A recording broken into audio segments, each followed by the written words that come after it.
بەهۆی ئامادەنەبوونی ڕێژەی یاسایی پەرلەمانتاران نەتوانرا هەڵبژاردننی سەرۆک کۆمار یەکلایی بکرێتەوە. کۆبوونەوەکە دواخرا بۆ ڕۆژی چوارشەممەی داهاتوو. کۆما جڤاکێن کوردستان کەجەکە ئاشکرای کرد پارتی و تورکیا دەیانەوێت پێکەوە هێرش بکەنە سەر گەریلا.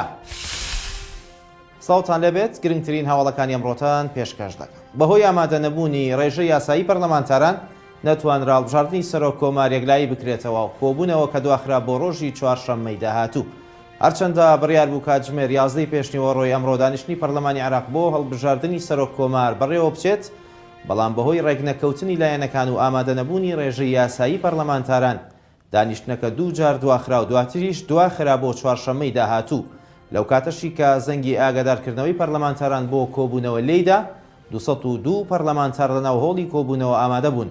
126 پەرلەمانتاری تر لە دەرەوەی پەرلەمان و بە تایبەت لە ماڵی نووری مالیکی لە کۆبوونەوەدا بوون بۆ تاوتوێکردنی دۆخەکە و یەکلایکردنەوەی بڕیاری بەشداریکردن یاخود بایکۆتکردنی دانیشتنەکە. هاوکات فراکسیۆنی نەوەی نوێ کە پێشتر لە نووسراوێکدا جێبەجێکردنی 17 داواکاری کردبووە مەرجی بەشداریکردنی لە کۆبوونەوەکەدا ڕایگەیاند. فراکسیۆنی سەدر و سونەکان واژویان لەسەر 17 خاڵەکە کردووە و بە پێیژمارەکانیش کە 202 پەرلەمانتار لە ژوورەوە بوون فراکسیۆنی نەوەی نوێ بەشداری لە کۆبوونەوەکە کردووە. ململانەی هێزولایەنەکان بە تایبەت یەکێتی و پارتی لەسەر پۆستی سەرۆک کۆمار تا ئێستاش یەکلایی نەبووەتەوە هەر ئەوەش هۆکاری ئەو بارودۆخەیە کە ئێستا لە پەرلەمانی عێراق دەگوزارێت. بەشێک لە خوێندنگاکانی سنووری سلێمانی دەستیان بە دەوامی ئاسایی کردەوە و لە بەشێکی دیکەشدا بایکۆت بەردەوامە. هەرچەندە بەشێک لە خوێندنگاکانی سنووری پەروەردەی گشتی سلێمانی ئەمڕۆ شەمە دەوامیان دەست پێ کردوێتەوە، بەڵام بەشێکی زۆر لە خوێندنگاکان بایکۆتیان نەشکاندووە و بڕیاریان داوە تاوەکو موچەی مانگی سێ بە زووترین کات وەرنەگرن نەچنەوە هۆڵەکانی خوێندن. بەڕێوەبەری خوێندنگەیەکیش لە ڕێگەی شارپرێسەوە ڕایگەیاند هەر مامۆستایەک نەیەتەوە دەوام بە ئامادە نەبوو ئەژمار ناکرێت.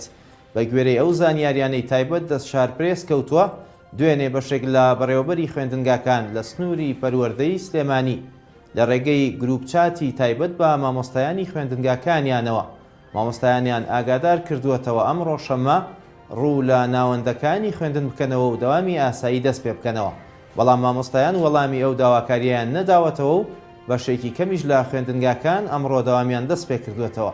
هەردوێنێش ئەنجومەنی مامۆستایانی ناڕازی ئاشکرای کرد ئەوان بڕیاری شکاندنی بایکۆتیان نەداوە و هەرگیز بڕیارێکی لەو جۆرەش نادەن.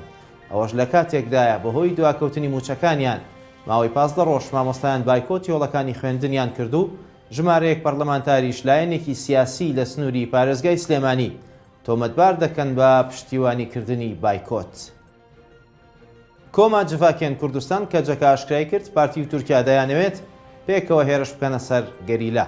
لە ڕاگەیەندراوێکدا کۆمیتەی پەیوەندیەکانی دەرەوەی کۆما جڤاکێن کوردستان ڕایگەیاند زانیاریان پێگەیشتووە پارتی دیموکراتی کوردستان و تورکیا ڕێککەوتون پێکەوە هێرش بکەنە سەر گەریلاکانی پەکەکە. داواشی کردووە ڕێگری لەو پیلانە بکرێت چونکە دەستکەوتەکانی کوردستان دەخاتە مەترسیەوە.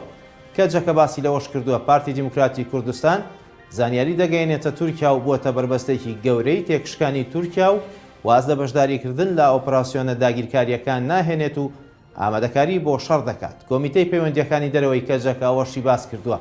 لە میدیاکانەوە دیارەکە لە چەند ڕۆژی ڕابردوودا پارتی هێزی تایبەتی بەچەکی قورسەوە ناردووەتە و ناوچانەی کە زیاتر لە 20 ساڵە گەریلایەن تێدایە. ئەوە هەنگاوێکی زۆر مەترسیدارەوە تەنیا خزمەت بە داگیرکاری تورکیا دەکات وەک کەجەکە ئاماژەی بۆ دەکات. ئەوەش لە کاتێکدایە پێشتر شارپرێس ڕایگەیاندبوو بە پێی زانیاریەکان پارتی دیموکراتی کوردستان ئامادەکاری دەکات بۆ هێرشکردنە سەر گەریلاکانی پارتی کرێکارانی کوردستان.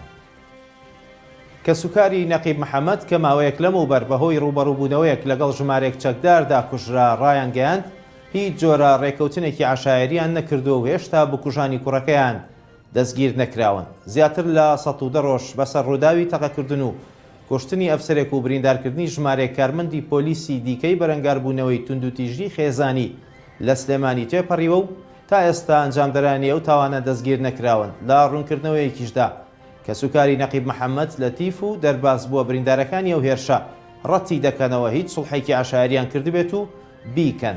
باز لەوەش دەکەن تا ئێستا تاوانباران دەستگیر نەکراون و ڕوونیش نییە کە ئایا هەر بەڕاستی توانێویانە دەربازی دەرەوەی سنوورەکانی هەرێم ببن یاخود هێشتا لە ناوخۆی هەرێمدا ماونەتەوە.